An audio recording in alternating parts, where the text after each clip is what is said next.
Hi everyone, it's Abby here, and I am sitting here at the Rose Bowl, waiting for my daughter. She's walking the Rose Bowl right now, so I just kind of wait for her. I've I've been walking it, but there's a physical problem that has caused me to stop, and I'm very sad about it because I've been really loving walking, and I just walk very slowly, and it's a 3 mile loop. And I don't know if you don't know about the Rose Bowl. It's here in Pasadena, California, and it is there's a football stadium, and then right next to it is a golf course called the Rose Bowl Golf Course, I believe. Maybe it's not called that, but it's right next. Like it's literally like it's part of this thing here. They've got like a golf or like a clubhouse with a restaurant and a few other things, a soccer field. It's a really big area, and it's like I think it's a 2.5 to 3 mile loop. I'm not positive. I'm sure if you look online, you can find it out. But it's just really nice. There's a lot of trees. We're in Southern California, and the part that I live in, it can be very brown and desert-like. I think it's considered like semi-tropical, like so desert tropical type of environment. Anyway, just lots of trees. There are a couple dirt paths. You can kind of really small amount, tiny, but it gives you like a sense of, Mother Nature. It gives you a sense of it's just nice to be around the trees. So you're walking around, and there's golfers, and there's a lot of bicyclists, and then there's like a few rollerbladers. Not a lot of them. Maybe they come out on certain days. I don't know. In the mornings, it's packed, particularly probably on the weekends, after work, early in the morning and after work, it is completely packed. But that's not why I'm what this video is about. Really, I wanted this video to be about.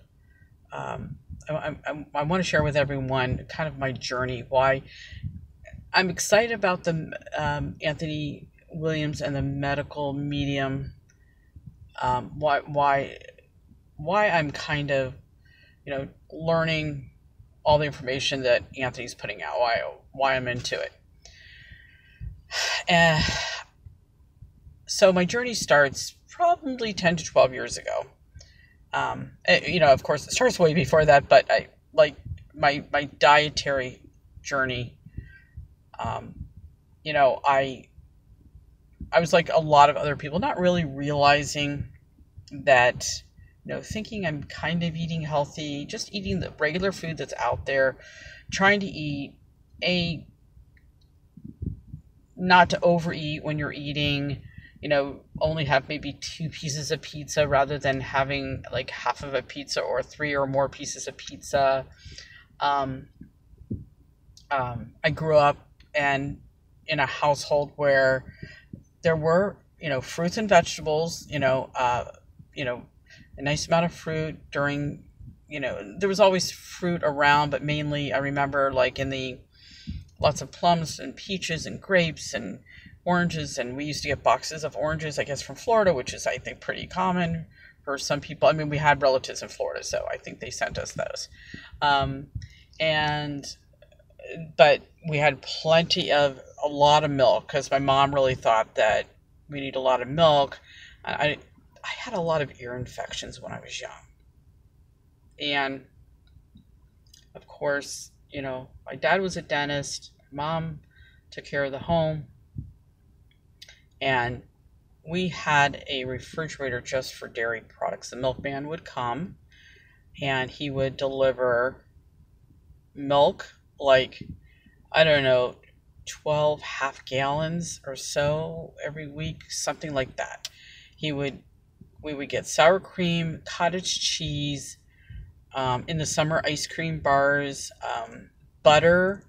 He might have delivered eggs. I think he did have eggs. I'm not sure. I can't remember what else. And I don't know if he had other cheeses I kind of think that was it, like sour cream, cottage cheese, milk. I don't know, whatever else. That was pretty much it. But there was a lot, and whenever I was hungry, I remember my mom saying, "Oh well, go have a glass of milk," And like I'm having ear infections. I had like tubes put in my ears like 3 times. I couldn't hear. I had a really hard time in school because it was always like I was the kid running around that always had like snot coming out of their nose. If I would go swimming, it was just like, that little kid that had like just, it's like a faucet, and probably all the dairy products. Anyway, let me just say, I was sick a lot in school. I had a really tough time in school because I was out all the time, and then being out all the time, plus I had hearing lossage, and I didn't pick things up auditorily, and then I learned to read late and all that. You always have the kids that are kind of like that. They're having a hard time. And then you don't want to go to school because you're not getting things. You're not feeling good. Because you do have the physical things going on. And I would get car sick a lot. I just had like a lot of like things that were bothersome. And that, kind of made life kind of a struggle, thank God, we always had food on the table, a clean and safe place to be. And really, thank God for all that. But if you're like comparing, what I had to go through to other people that were also having, food on the table, a clean environment, I was just having a really hard time just not getting things. Anyway, now we're going to just talk about the last 10 to 12 years. I started looking for answers for another family member, not for myself. I just kind of, the way my parents handled all of the health issues that I had, where they just tried to give us a balanced diet, a balanced American diet, make food at home. It was very simple food, but still, I remember Hamburger Helper. But I always remember, like, the plate had a piece of meat. It had, some starchy something, some vegetables, like the balanced plate, type of deal. And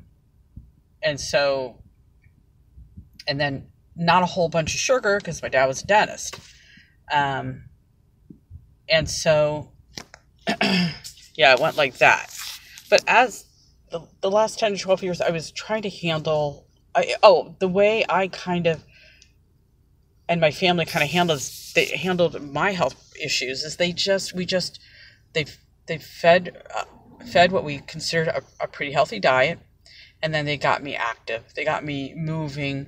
They got me very interested in sports and stuff like that. And that really helped me feel better about everything. I started gaining confidence. I hung out with my dad a lot, which he was just the coolest person.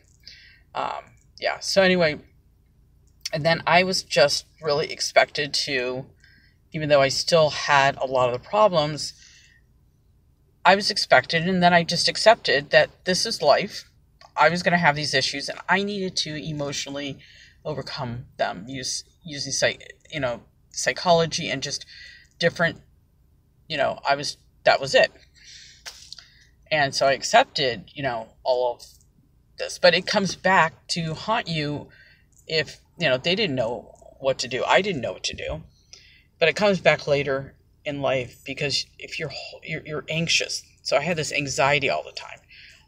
My hair is kind of messy for some reason. So I had always had anxiety. When I was young, I had anxiety, and the anxiety was coming from within.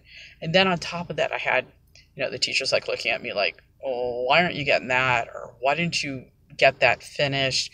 Or you're taking too long or whatever. Then you have a little more anxiety on top of that because people are now disappointed that you're not measuring up to what they, are expecting, which is perfectly normal for them to have those expectations. But because they don't really know any better, and they don't really know what's happening with you, and you don't know what's happening with you. And so I'm gonna have to do, this is gonna have to be in parts. So okay, I'm gonna end this one and I'll start another part. Okay, bye everyone.